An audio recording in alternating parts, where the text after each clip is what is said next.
Instagram'da bakarsın.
Bellidir, səninlə görüşə gəlmişəm dağlar.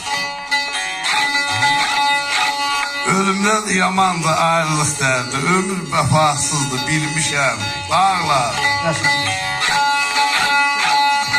Göz açdım, baxdım bir seyrancaha, ürəkdən ah çəkdim, baxdım günaha. Gedib cavanlığım qozayam daha, əlimə hasarı almışam dağlar.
Ağlamıram, ağlamak keçdi.